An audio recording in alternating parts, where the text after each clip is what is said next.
Garvey words come to pass. Marcus Garvey words come to pass. Can't get no food to eat. Can't get no money to spend. Oh, can't get no food to eat. Can't get no money to spend.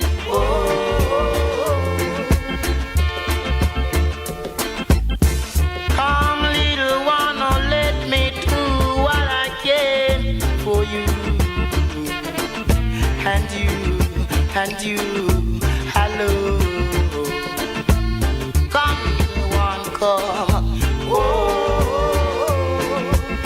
let me do what I can for you and you alone.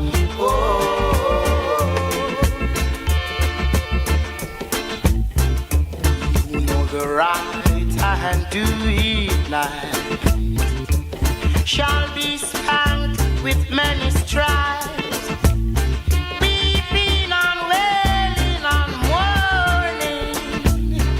You got yourself to blame. I tell you, you're right, you're right, you're right, you're right, you're right. You're right, you're right, you're right, you're right, you're right, you're right. I beg you, oh, yes, brothers and sisters, tell you to do right. Beg you to do right. Please do right, brothers and sisters.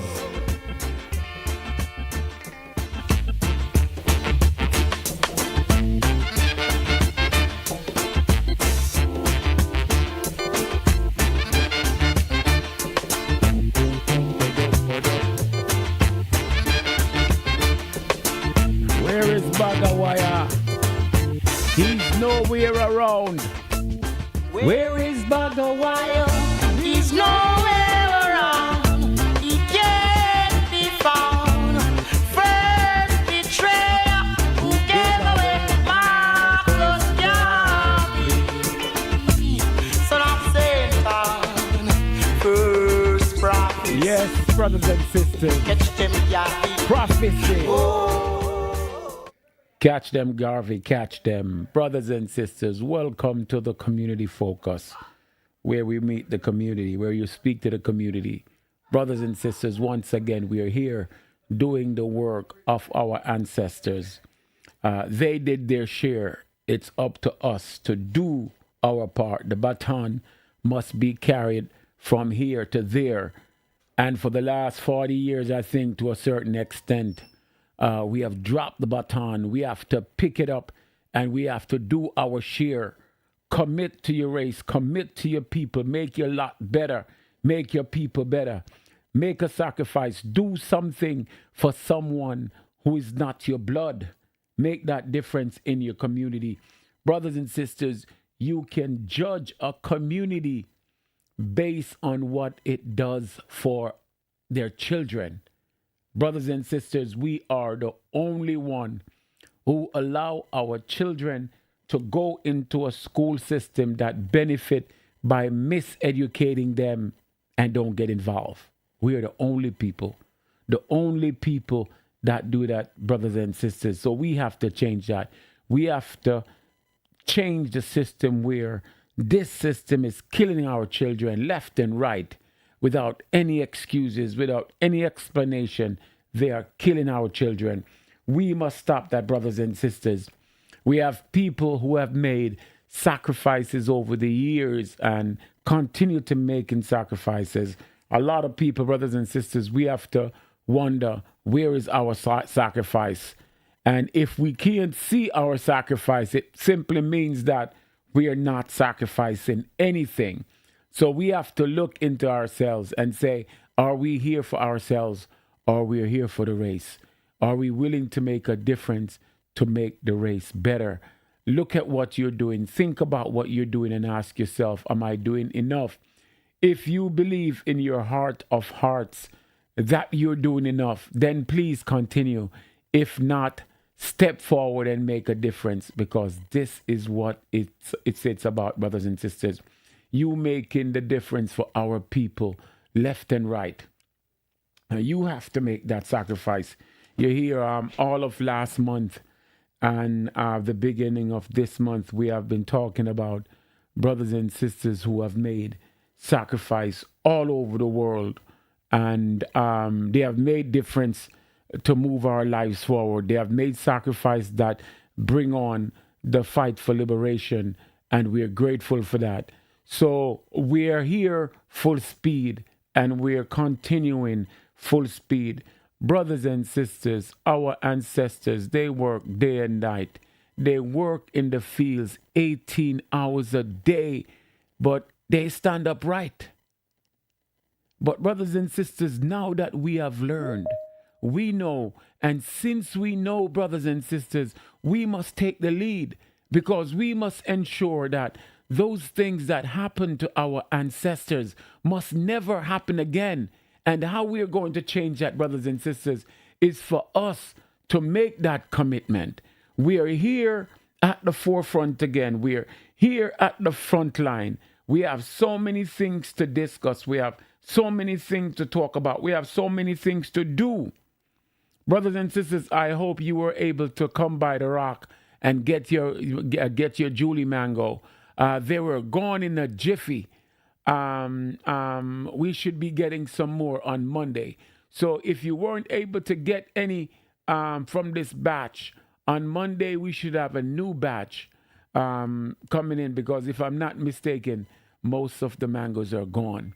But the work continues, brothers and sisters, and we have the rock here, which is our economic investment vehicle. Each and every one of us can be a part of it. If you don't own a share in the rock yet, brothers and sisters, it's time. If you're not shopping at the rock, it's time. Everything we should do is about the rock. Each and every one of us, brothers and sisters, promote the rock like you're promoting your life, like you only have one day to live and you're going to promote it, because the rock is that medium by which we're going to get to that point. Every African on the face of the of this earth should own a share in the rock.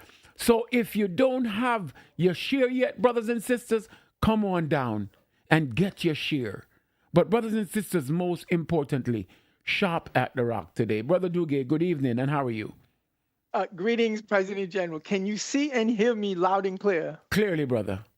Okay, good. Before we get started, hold on. When I went to pick up my Julie mangoes this morning, there were a lot left, a lot of boxes. So I don't know what happened. I got a box and I've already given out half the box to my people.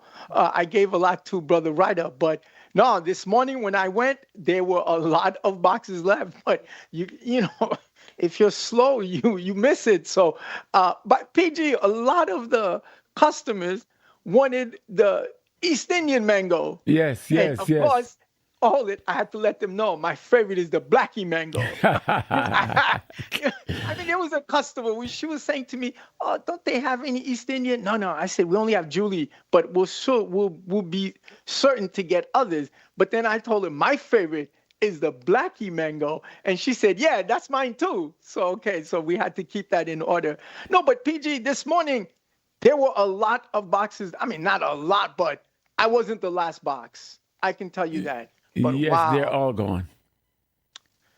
Brothers and sisters, this is a delicacy. I mean, mangoes. The last time, excuse me, PG. The last time I was in Africa, I was in an area and they had some mango trees. I was in a military compound, and I asked the guy that was walking around with me, "Can I get some mangoes?" And they were kind of shocked, like, "You're a visitor. I mean, mangoes are for locals." PG, I wiped the mango and I ate even the skin. After I ate another one, they looked at me like, "Wow, this guy likes mangoes." Before you know it, everybody was eating mangoes. I said, "This is like manna from the heavens. Are you kidding?" Because it's organic. There are no pesticides. And I saw the mango. I couldn't believe it, PG. So I ate as many mangoes as I could. And as I said, before long, everybody else was eating mangoes. The way I was eating it and enjoying it, they figured there must be something to this. I better get in on it. But no, mangoes? Are you kidding? So soon as Sister Keisha mentioned we had mangoes, I said I better go get mine. So we'll be getting another shipment by Monday. Yes, we should get in some on Monday. That's like another week. Yeah. It's okay, and I've already given out half my mangoes, so I got to be careful. Okay, welcome to the UNIA Rock Media, the media arm of the UNIA, the Universal Negro Improvement Association, ACL, African Communities League. That's the solution, but it's really a government for Black people by Black people. This is what Mr. Garvey comes up with as the solution for our conditions. After having visited many places, and he realized the universal truth, the whole world has made being Black a crime. And he says, instead of that, I'll make it a virtue. That's why he's going to turn everything upside down. That's why the Black skin is not a badge of shame, but rather a glorious symbol of national greatness. Now, Mr. Garvey's good. Anyway, this is the media arm of that entity. And the host of this media is your current President General and Administrator, the 10th successor to Mr. Garvey. We're talking about the Honorable Michael R. Duncan, who's wearing a beautiful Black suit from Africa. And the co-host is the First Assistant President General, Raymond Dugue. I'm at your service. To our Rock investors in New Jersey, we're talking about Sister Sunshine's mom, her family. We had an excellent conversation today. PG, one of our investors is 91 years old. I mean, this is amazing, PG. What did you do to convince 91-year-olds to invest in our people? Please answer that. Wow, you just have to be truthful. You just have to be sincere. That's all our people they're looking for. They're looking for honesty. And they know with us, we don't just believe in that before dishonor. We live it. And these people, they can feel our passion. They can feel our commitment. They can feel our love. I tell you, at one point, Sister Keisha used to say to me, what happens to the movement if you and Mr. Dugue are not here anymore?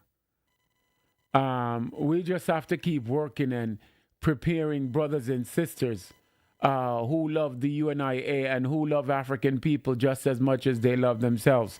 And I think within the last couple of years, we have attached ourselves with a few diehards who we see that commitment and we see that love for the race, for African people. Yes, brother. Pete, I've got to ask you this question, and I know you and I have spoken on this. Let's look at a pie of us, Black people. How many of us are really race first? In your mind, give me a percentage. Not a lot, just a small percentage. Just a very, very small percentage. That shows us that we have a lot of work to do because most of these people, as you remember, Brother Raymond, a lot of people said until you and I came on this platform, because it was Ira Jam before, they have never heard anything more about Marcus Garvey. They have never heard any promotion. Some of them, what they heard was just negative.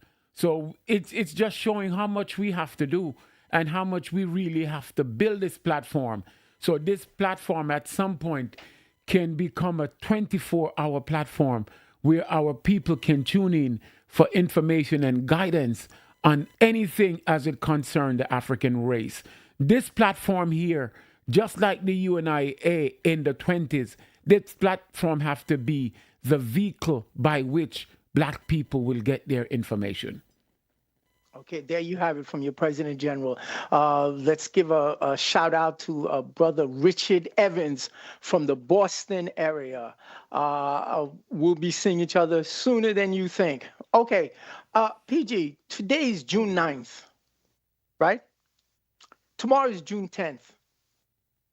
It's going to be 86 years since the greatest among men and gods became an ancestor. On January he died June 10th, 1940. On January, I believe, 16th of 1940, it's either 15 or 16, there was an article written in the newspaper in England where Mr. Garvey was living, saying that he had died.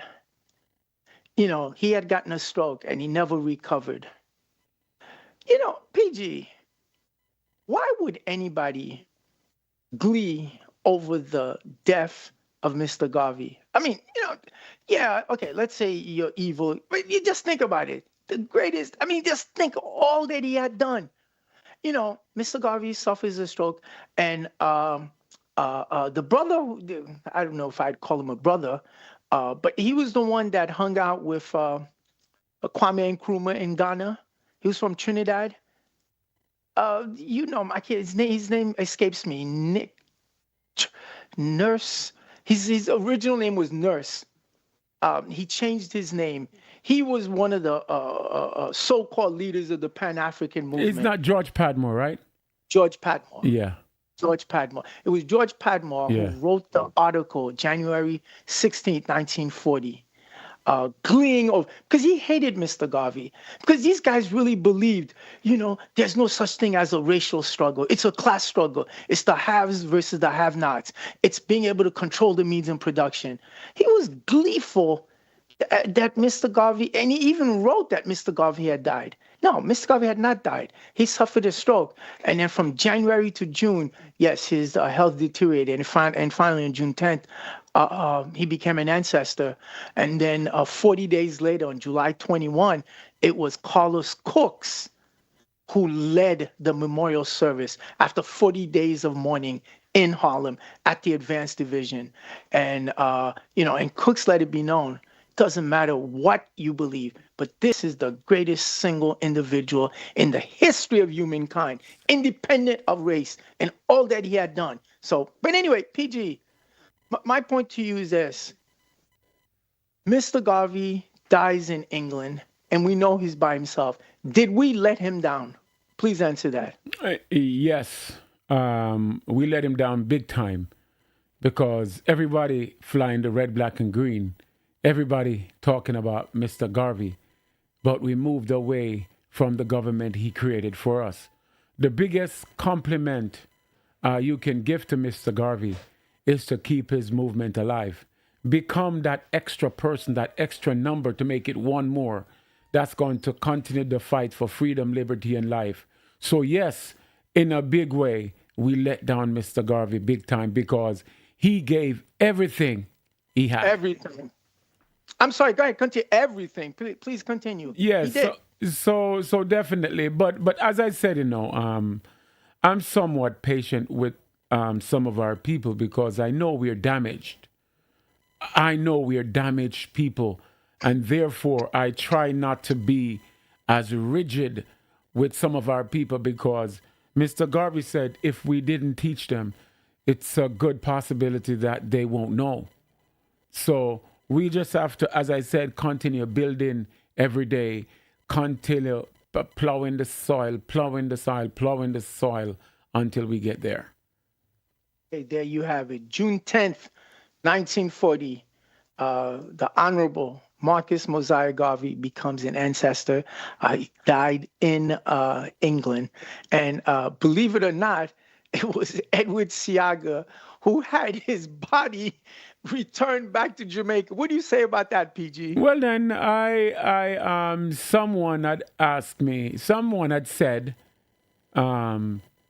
Miss Roma, to be exact, had said, my fan, my supporter, I'm a supporter of Uncle Bunny, Mr. Burchell, Miss Roma. So be careful what you say. Yes. But Miss Roma, she's honest, and she was speaking her mind, and that's one thing I like about her. She said, as far as Edward Seaga is concerned, he has never done anything good. And she has a strong point.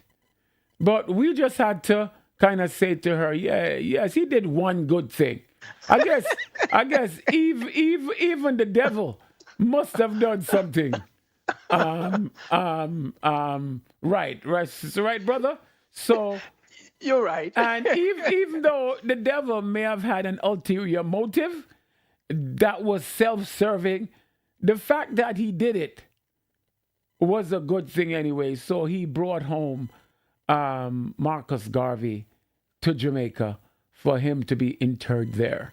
So the man did one thing good. I meet you there. I agree. PG, how is it that Ho Chi Minh studied the UNIA, built the Viet Cong on the UNIA philosophy, and he employed it? North Korea followed the teachings of Mr. Garvey. PG, why don't we follow the teachings of Mr. Garvey? Please answer that. Yes, the mind, as I say, is a terrible thing to waste, and we are wasting our mind because we are let people way of life, people system, their arts, their culture, it's gobbling up our minds, and our minds are serving others instead of serving us. So that's why we're here, brothers and sisters, to bring you along in race first, African first, black people first. Okay, there you have it. Okay, before we get to our topic, the news out is that and I have to share with our audience, the new president of Benin, Romuald Wadagni, he's making the rounds, PG. He went to visit Niger, whom since 2023, Benin doesn't have any relationship. They cut off the pipeline, they cut off the trade. After that, he went to Nigeria. Then he went to Burkina Faso. Yesterday, he was in Mali. And there's a reason why I'm saying this. He doesn't believe in sovereignty. He doesn't believe in working for the betterment of our people. But he's nobody's fool. PG, even if you don't agree with me, we can make business. I mean, even if you don't like me, but guess what? He quickly signed 9 treaties with Niger. Now they're trading. Because since 2023, when the previous president, Patrice Talon, cut off the border, all that money they were losing. They lost tons. Now Benin is going to be the exclusive supply to all the Sahel states. The guy just made a killing. His GDP is going to grow by 20% for having done nothing. I mean, PG, isn't it? I mean, even if you don't agree with me, it's still business. Yes or no? Does it not always come down to economics? Please answer that. Of course, it controls everything. It's the base for everything great that can and will happen. Yeah. So, I mean, I'm very surprised. I'm very pleased. But he said, look, I don't have to agree with Sahel states. But, I mean, think about it. A quarter of your GDP you are losing by closing a border. No, as much as we want to be a sellout, but this can help the country and grow your country. So it's looking very promising, PG, very, very promising. So we're very optimistic over that. And the latest is in Mali. They've completely snuffed out the previous 12,000 men attack. It was a coup d'etat. Forget it. It wasn't any religious separatist struggle. Nah, it was a coup d'etat from France. It didn't work out. They're cleaning up, mopping up now. And to add insult to injury, the government of Mali has put out a bounty on the FLA leader, the one who wants to create a Tuareg state. And this is looking very good for Sahel. And now, and one more thing. Another reason why the new president of Benin reached out to Sahel states is he just saw what happened with the 12,000, with that attempt on April 25th. They completely snuffed it out. All 3 states came together, crushed the coup d'etat, and he became president May 24th. 2 days later, PG, 2 days later, the same groups, JNIM and the FLA, attacked his country. and he realized, whoa, you know what? Let's all be friends. So now they also signed treaties and partnership to help defend and protect the northern part of Benin so we can all do business. So, PG, it's looking very good, and we're very optimistic. Very good, There very you good. have it. Yes. Brother, I want to go back to the mango a little bit. These mangoes you see that are coming here in these United States, it's basically from a program that Michael Manley facilitated in the 70s, ensure that people planted more mango trees and organized mango trees in mango farms. And right now, why maybe the black mango cannot come is because the mangoes that are coming, they have to come from a mango farm. And now they have to come from a registered mango farm. And in Jamaica, the mangoes are extremely expensive because the demand for it here is so high. For Jamaicans living in New York for the last 30 or so years, they weren't able to get Jamaican mangoes here. So the next best thing to the Jamaican East Indian mangoes were the Haitian mangoes. I want to ask you a few questions about the Haitian mangoes. First of all, why they don't come here anymore, why we don't see them anymore. Two, were these farms in Haiti owned by Haitians or by foreigners? Because I always wonder, how come the Haitian mangoes have easy access to come here? And I never really delve in it to find these things out. I don't know if you know, but I wanted to ask to see if you know anything about it. Okay, let me say this.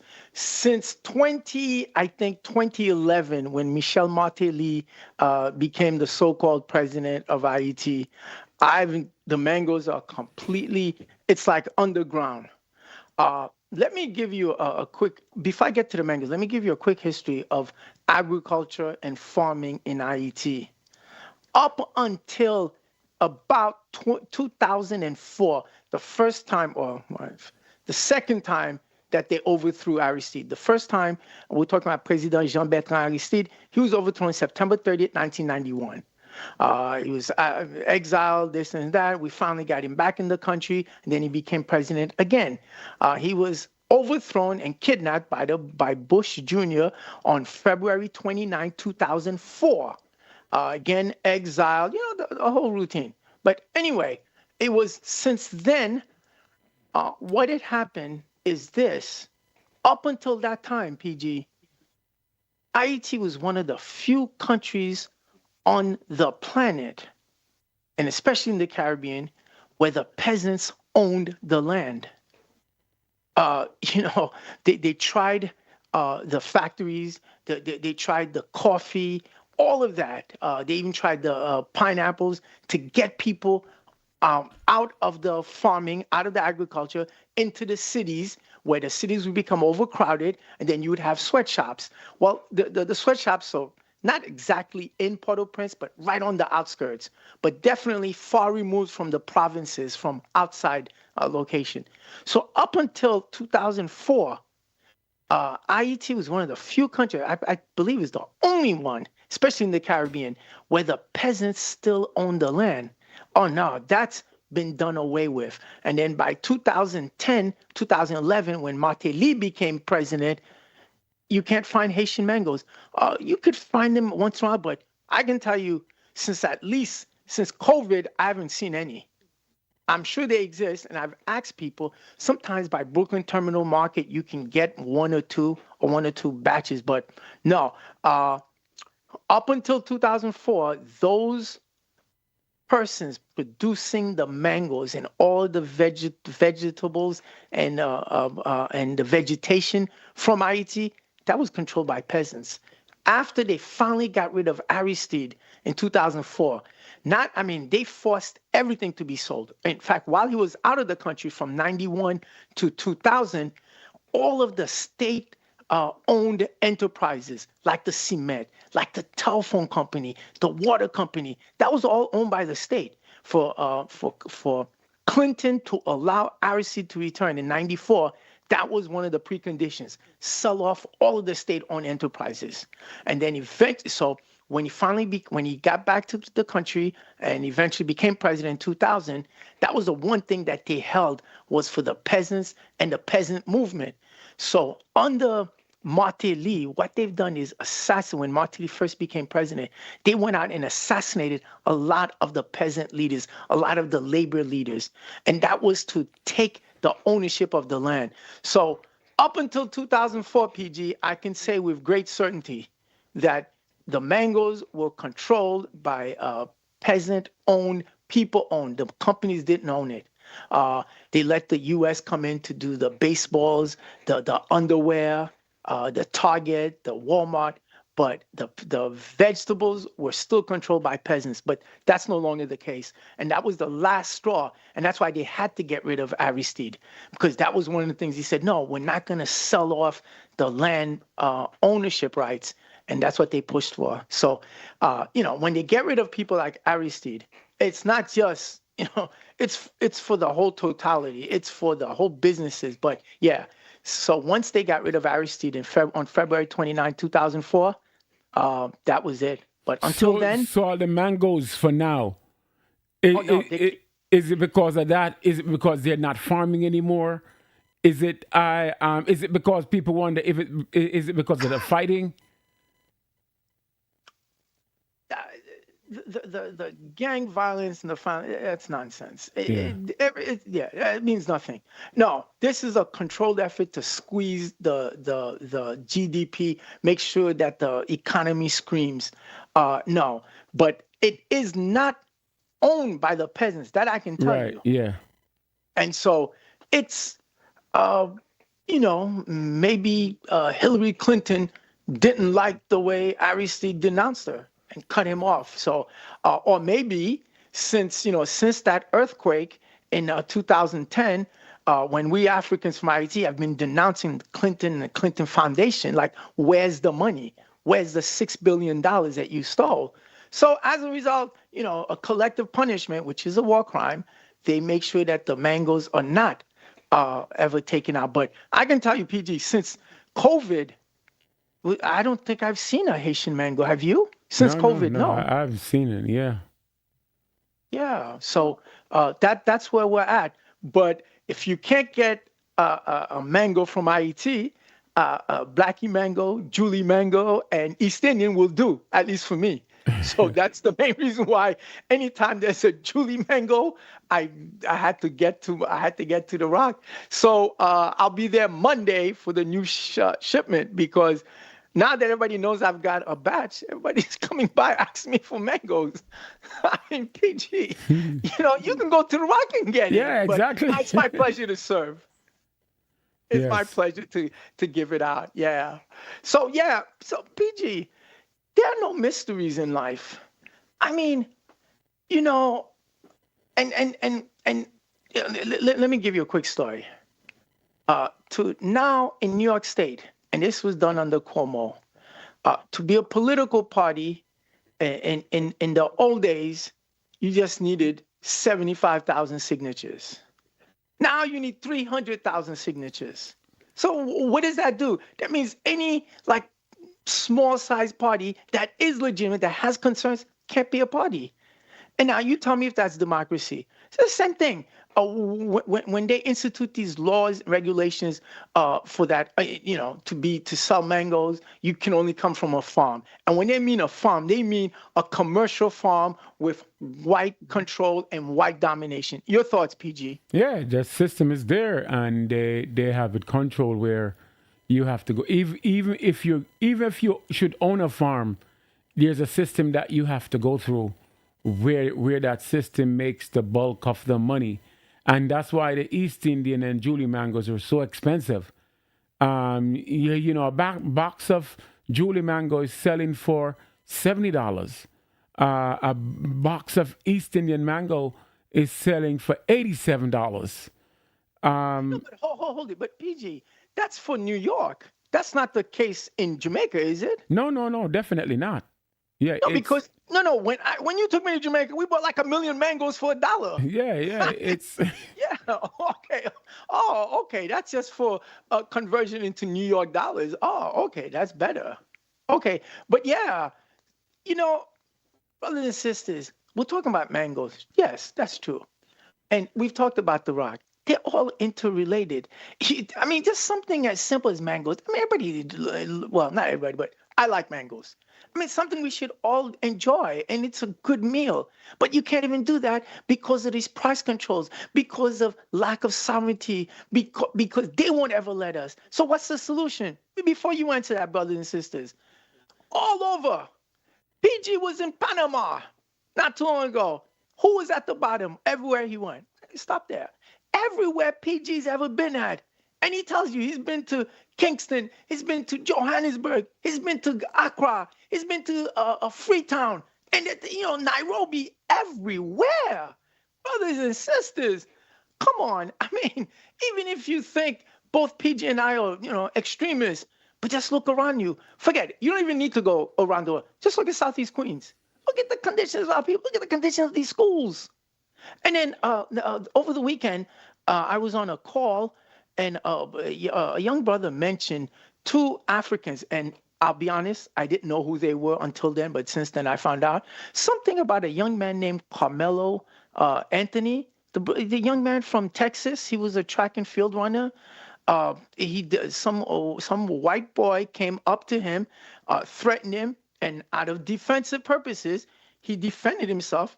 He used what he could get a hold of, a knife, and he stabbed it.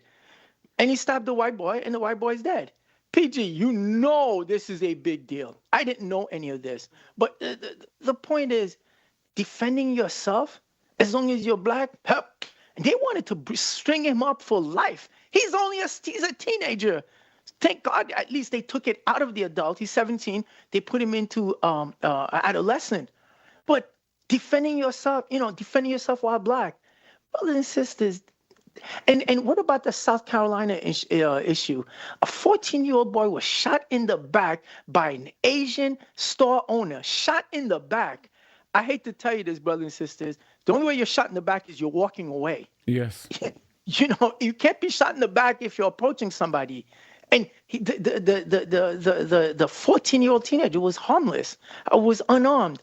And guess what? The Asian store owner in South Carolina found not guilty. Come on, that's a travesty of justice. At the very minimum, what are you doing shooting a 14-year-old in the back? Come on. Brothers and sisters, no one is coming to our rescue. As simple as that. And that's why, the Rock is not just a marketplace. Yes, in our documentary, I think Rodney says, we're not just selling produce. We're not just selling grocery items. What we're selling is race first. This is our mechanism. I mean, think about it, PG. Till the Rock came along, there was not one black-owned supermarket in the richest community in the whole planet. Come on. Thank God Mr. Garvey came along, and thank God the architect of the Rock followed Mr. Garvey, or we wouldn't have had this. So shop at the Rock. I mean, not just for the mangoes. I mean, by the way, I bought some bammy today, and I was just cooking bammy, okay? I had my chef come in and show me how to. The first time I did it, I kind of messed it up, but now I'm getting it, PG. I'm getting it. It's coming along.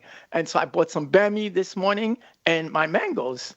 That I've been giving out, but I'll buy some more on Monday.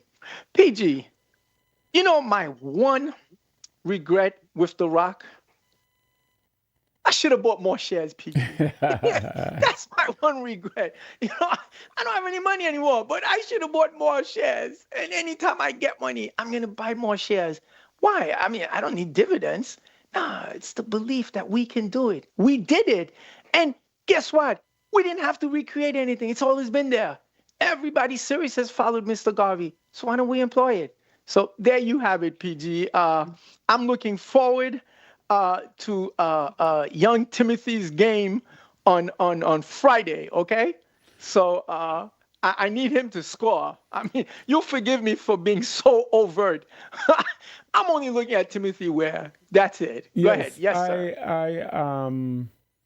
Somebody sent me a text today of someone from Southeast Queens here who went to Dick's Sporting Goods store. I guess close by here. I guess in the Green Acres area, and they were looking for a Timothy Weah shirt, and Dick's didn't have it. And Really? I guess the representative by Dick's told him that they could order it online. And the person is good. The person made a complaint and said that, if we're going to be here in the store and we're in our local neighborhood, we should be able to get our local heroes clothing in these stores. So I guess the person who says made a complaint. The person was wondering if anyone has gone back to see, because they claim that they'll try to see what they can do to get some of Timothy's shirt inside his store. But it's tough. We're looking at the situation, and Timothy is in the top 3 players on this national team. Yes, sir. And while he's within the top 3 player, for the last 6 years or 5 to 6 years, he has started every single game, played in every single game, came to every single camp, most dominant. At this point, he gets the most publicity on the team. If you realize, if you were in Times Square the last week or so, you would see Timothy with a big picture all over Times Square. Like about a 30 feet high by 24 feet wide picture. And for some reason... Hold it. PG, did you see it? Yeah, Okay, can we put it up on our WhatsApp chat?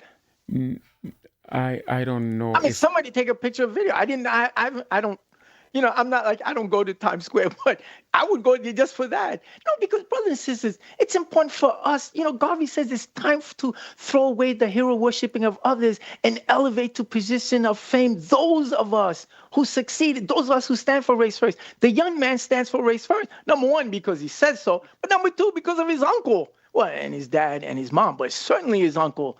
No, we need to support. I mean, brothers and sisters, I'm not into this World Cup, not at all. But I will be supporting Timothy Weah. That I can tell you, that's for sure. Because it's one of us. I mean, think about it. Local boy makes good. I mean, trained in Rosedale. Everything, with his mom, with his uncle, with his the siblings, with his dad. So this is a good reason, PG. No, put it on the WhatsApp chat. I would have liked to have seen that.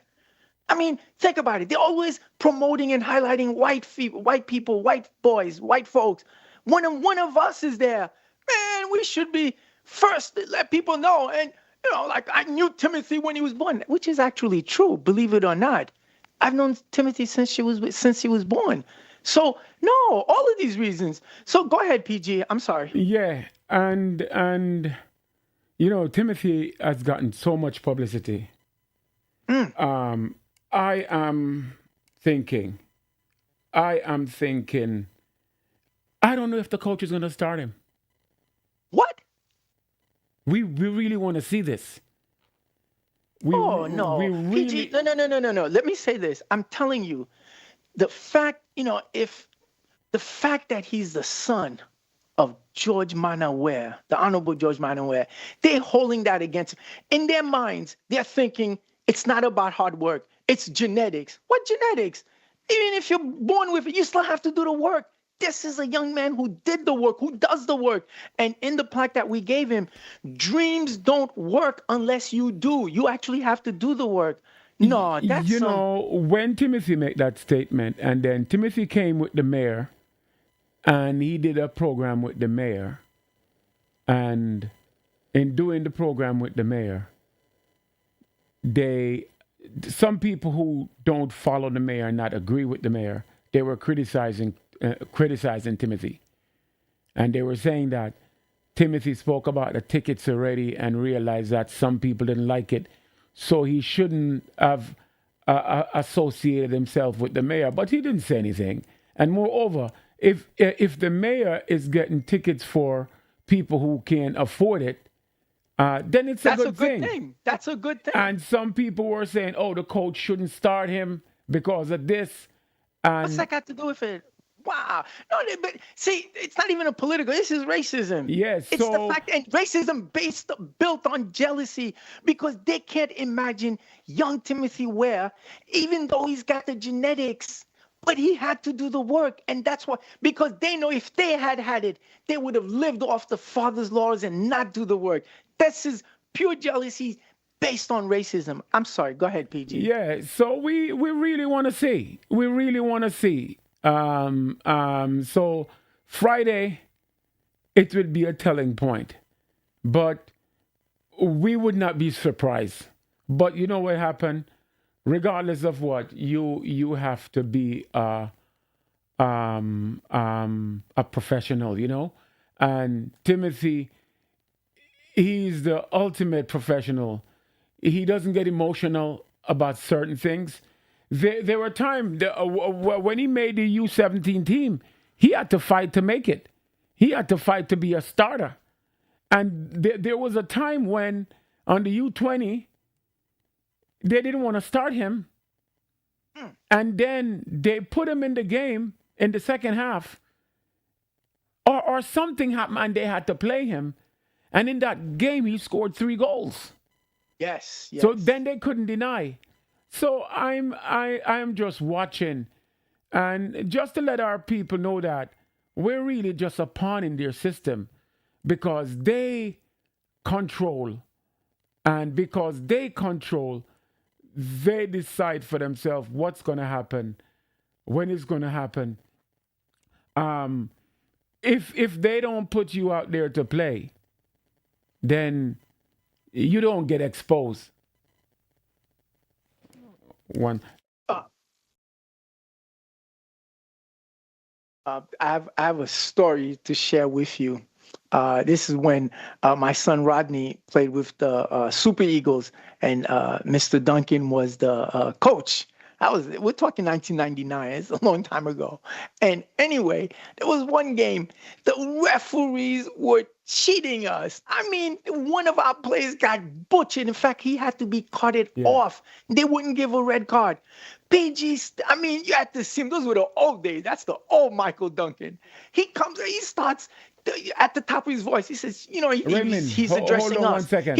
See if you could see this picture that's up. That picture has been in Times Square for the last 3 weeks.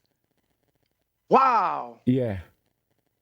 Oh, that's a nice. Oh, that's Gael, right? Yeah. Oh, that's a nice picture. Yeah, Man. she was in Times Square, and she took a picture of it. But Timothy has gotten so much promotion. Everybody talking about him. When they had the reveal, for the U.S. reveal last week, it's only 2 players they interviewed, and Timothy was one of them. But you know, maybe some people think he's getting too much publicity. So let's see. He's not getting enough. He's not getting enough. So let's see what happens. At the end of the day, that's why in every situation we must own our own. We must control our own. Because PG, absolutely. No, I was about to share this story. Remember that game we played at Rosedale, while Rosedale Soccer Field was being renovated, and I think it was a state cup game. I don't remember what game it was, but they butchered one of our players, and they refused to give a red card. In fact, that's the game that they try to take your license away. But anyway, PG comes out roaring. I mean, he's upset. He says, "Come on, coach. What is this? Ref, my play's being butchered." And then Duncan, Mr. Duncan, addresses us, our black folks, Rosedale. He says, "This is why we need our own league. We'll never get justice by being under their thumb." PG, I was there. I was one of the parents. I was the line judge or whatever. I remember thinking to myself, this guy's crazy. I said, get our own? Walk away from the white man? We need the white man. No, but this is the truth. And I said to myself, he's crazy. What are we going to start our own? How are we going to do that? We have no connections. We don't know anybody with nothing. Anyway, Marjorie was in med school, not living at home. That night, I went to see her. And I think it was a Sunday. Yeah, it was Sunday. And I said to her, Sherry, I think my future with Rosedale Soccer is limited because this guy, he's talking about we need to go create our own. I mean, where are we going to get it done? PG, that was the spark I needed. I never forgot that. And I said, yeah, but that's what we're all fighting for, is to create our own. Your thoughts, PG? No, it's us, and we have to create our own. These people are practicing race first. I'm going to tell you something. At the end of this season, there are two players, a black player and a white player on the U.S. national team. They had played a lot of games, and they decided that the next camp that they were calling, they were not going to be able to go to the camp because of them playing a lot of hours, and they wanted to rest that camp. So both players used their agents to tell the coach that they're not going to be able to attend that camp. The black player and the white player, they both did the same thing. You know what? Please share with me. Since that, the coach has not called back the black player. But you know what? With the white player, he cannot do that. I am sure the system tell him, you can't touch one of us. You can't touch him because he is the face of the team. So when you could punish the black player, and the black player is a good player, he would be a starter. And since the last 8 months, since the ending of June, going into summer last year, he hasn't called back that player. That player was a player named Musa. Strong. Oh, hold it. You liked him a lot. Yeah, strong player. Yeah, you spoke about him at the last. Yeah, the last World Cup he was there. But this is where these people control us. Let me tell you something. There are certain players, non-black players, that are chosen on the team right now who they're not qualified to be there. Because for you to be qualified, they look at things of how well you play this year, how many games you played. Some of these people they are calling who have only played between 4 and 9 games. That be a black player? You're not being called. You're not being called. So again, this is just a system, and this is the system that we live in. And we have to realize that we don't control it, and we have to always be striving to improve ourselves that we can control our own destiny. It's an embarrassment. It's a bitter pill, but it's the reality. Yes. PG, can you, and I'm glad you brought this up, for all of our viewers and the people that know me, now you can understand why I'm so cynical about the whole sports and athletics, because it's just another attempt for white domination, white supremacy. And we, even though we're the show, we're never going to be able to control it. But I'm very disappointed in this. And nah, PG, I look at it differently. Like, I would, well, whatever, I'm not in that position. But no, you don't need this. Yes. Not at all. So this is a big thing. And you have to realize that when you play in the World Cup and when you start, you have more of an opportunity to do well. And if you do well, the doors come opening. The doors come opening big time.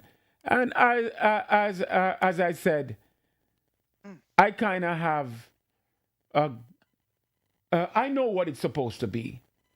And all the pundits have put out the lineup and say that this is what the lineup should be. But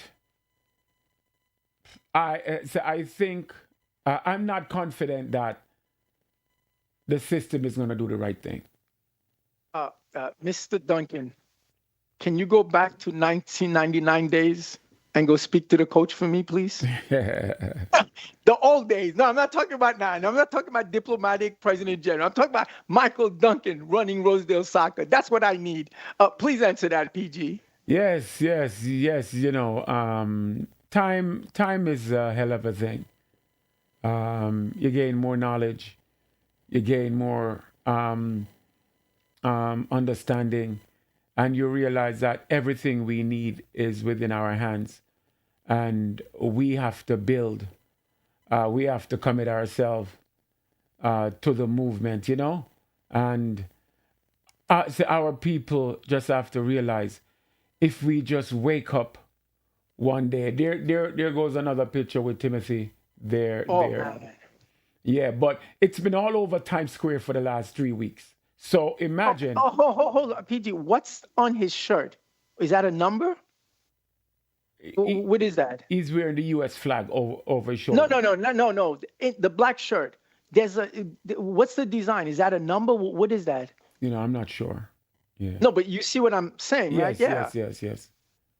Oh, that's a nice picture. Yeah, but you have prepared yourself. You know you're in the top 3 players on the team. But at the end of the day, it's in the coach's hands.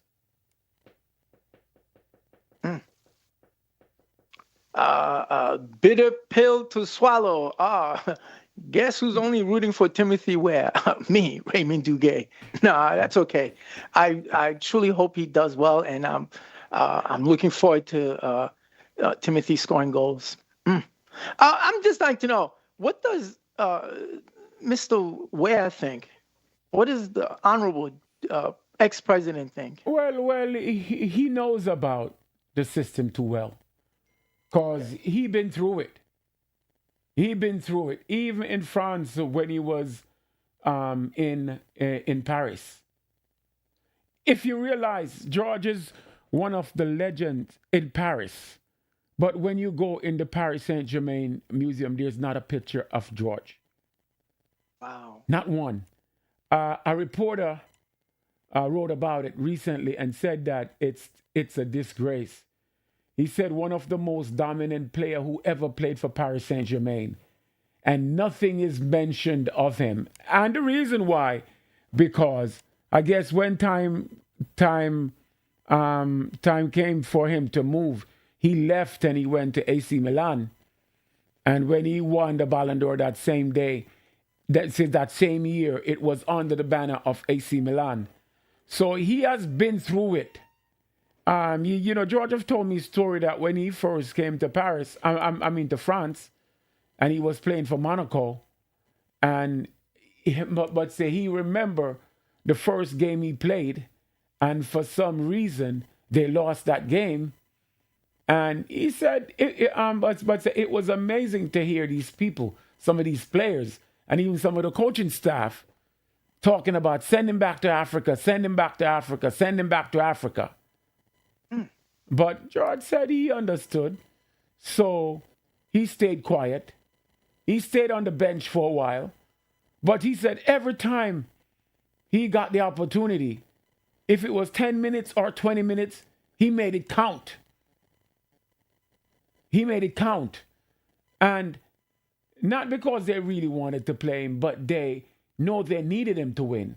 And they had no choice. What you have to realize with these people, while we joke around with economics is everything to them. Most of these club teams you have seen, it's only because they want to win. Raymond, I never thought in history I would see a black player on Spain. I would have seen a black player in Italy. I would have seen a black player on Mexico. I know Argentina, we're never going to see it. I was about to ask, okay. But I never thought I would see black players on these teams, on these country national team. But now Spain has its fair share of black players on the national team. But PG, could be the same reason the other day when you went to the Long Island Junior Soccer League meeting, they were so happy to see you. Who would have thought? Who would have thought that they would embrace Michael Duncan, that big black racist from Rosedale? But I'm sorry, continue. Go ahead. Yes. So it comes down to that, you know. Mexico, I see Mexico has a black player. So Hold it. PG, does everything come down to race? it is. No, not sports, PG. Not soccer, not the World Cup. It's the beautiful game. It's got nothing to do with race. What are you telling me? Please answer. No, it's all about race first. And I see on this national team, there are a few players on the national team that they shouldn't have been called in the 26. Believe me, they should not have been called. But I know the system here, they like them. Those boys are their boys. And they're going to make sure that their boys... Okay, stop there. Can we, black folks, can we ever be their boys? No, never will. Never will. And we shouldn't even entertain that idea. Please answer.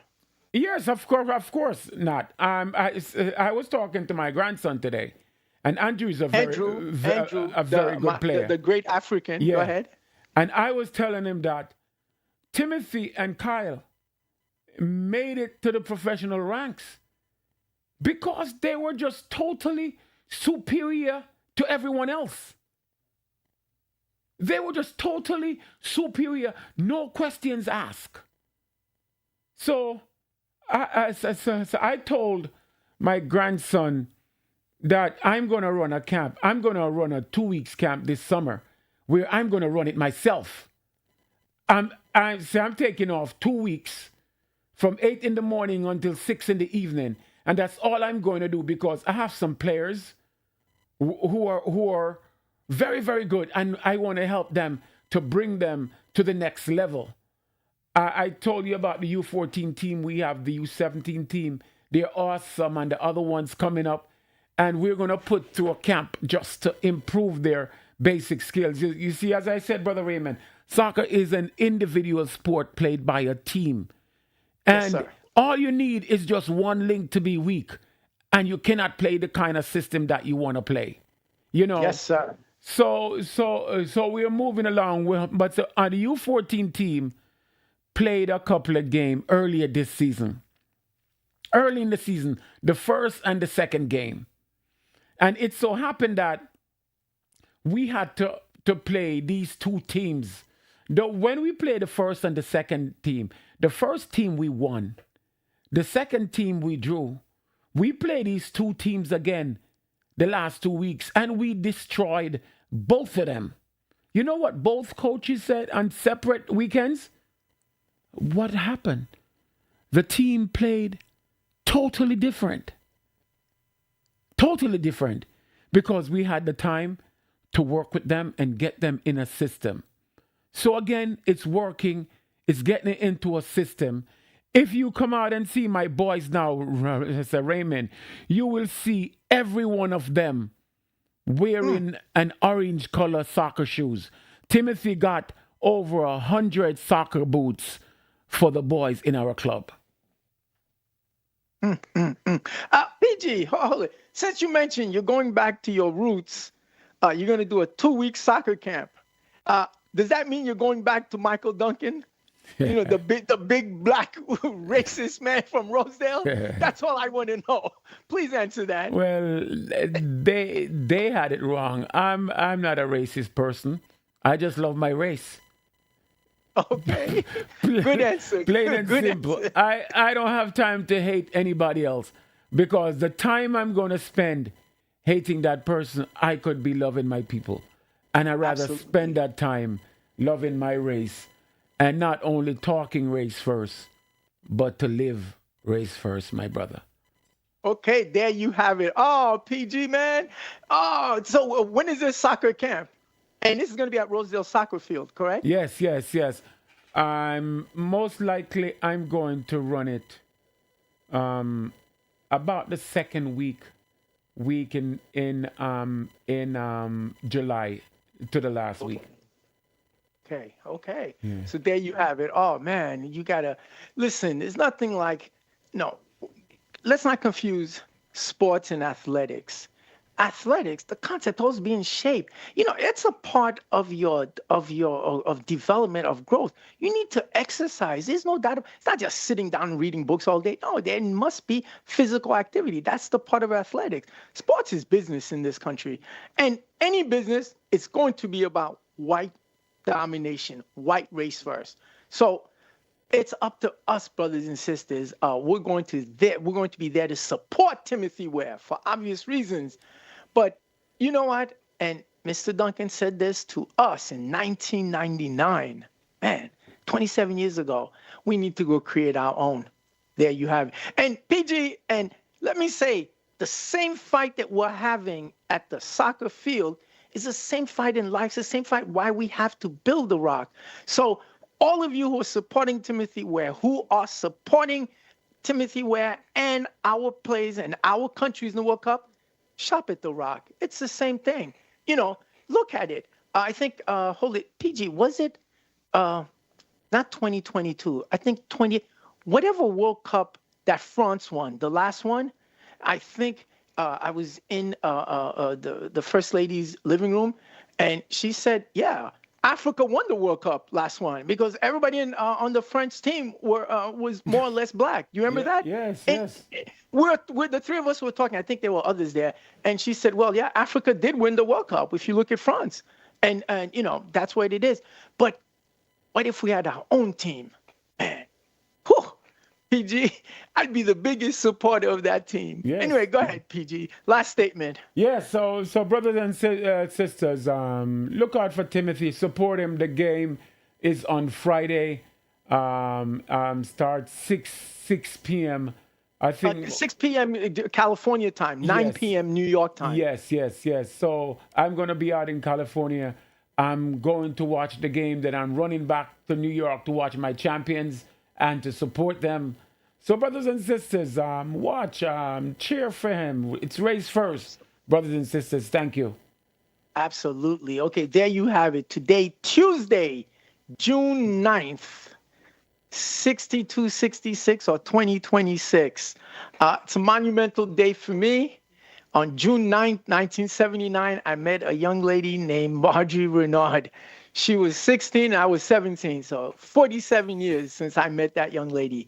So thank you for being a part of the UNIARocMedia. And before we go, I have to remind everyone, the Brooklyn UNIA meeting, Division 431, People's Republic of Brooklyn UNIA, is this Sunday, June 14th at 5 p.m. at Restoration Plaza at the multi-purpose room, 5 to 7. You got to be there on time, and we have to leave at 7. Okay, thank you for allowing us into our home. And before we depart, again, please support Timothy Ware. This is our hero. This is the one we canonize. Okay, all of you out in beautiful Black and Noble UNIA Media Land, please raise your beautiful Black, White, Noble fist and repeat after me. Africa. Africa. For the Africans. For the Africans. Those at home. Those at home. And those abroad. And those abroad. Because it has to be one God. One God. One aim. One aim. One destiny. One destiny. Race first. Race first. Long live the UNIA. Long live the Honorable Undaunted One, Carlos A. Cooks. Long live your President General, the Honorable Michael R. Duncan. Long live our Emperor, Jean-Jacques Dessalines. And finally, tomorrow, June 10th, as we celebrate the ascension of the Most Honorable Marcus Mosiah Garvey into ancestorship, long live the Honorable Marcus Mosiah Garvey. See you Sunday at the UNIA meeting. Race first. Race first. Good night. The Community Focus Show is brought to you by Jamaica Breeze.